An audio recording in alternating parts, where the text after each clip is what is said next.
that type of selfless governance, so they imagined it a waste of time as there appeared no need to cuff wrongdoers since God made the selection. So they chose to tread underfoot all the good they had learnt. Now the ancient wisdom lays still as a dead body.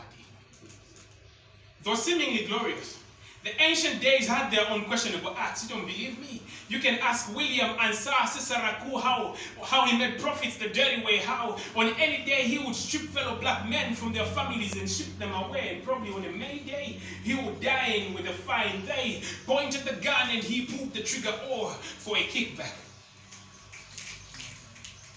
The ancestors are nostalgic as they float by, tears dripping down their eyes as they stared down at us in August. That's probably why it rained in August. Tears of joy, I guess. They missed the days before these lion kings came to the scene, painting a beautiful scenario on our minds, making us forget the coastal hyenas. These lion kings, they keep caging us in the same four walls over and over again. I guess that's the circle of life.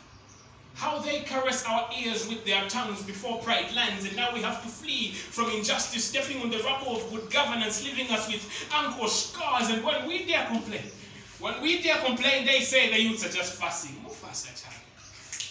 It kind of seems like we keep on playing, we keep on reenacting that old Disney movie, The Lion King. How the electorate remains looking like Timon and the politicians metamorph into Pumbaa.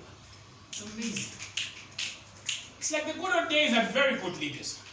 Or maybe God simply handpicked the best of them. They that were honesty like an apparel. They from whom truth dripped off their tongues dazzlingly. Before time, bullet holes through their honesty apparel, and now the truth has dissolved into the shadows. We can't distinguish between truth and folly. No separation criteria can tell them apart. At what point did it all change? At what point did it all change? It's kind of hard to tell, like determining the end of the beginning from the beginning of the end. Could it be that we picked the chaff and left the wheat, gathered the smoke and left the flames, got the corruption and left the virtue? Or maybe the ancient days are not as good as we think.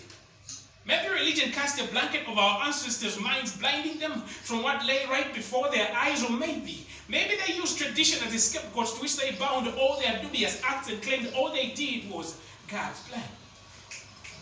It's kind of hard to tell, really.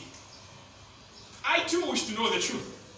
I was tasked to write about this, but the bloody lines left by the ancestors were quite unclear. That is why I stood this day and gave to you these blurred lines. Hope you enjoyed the video. Do not forget to share, subscribe, leave a like, and leave a comment in the section below.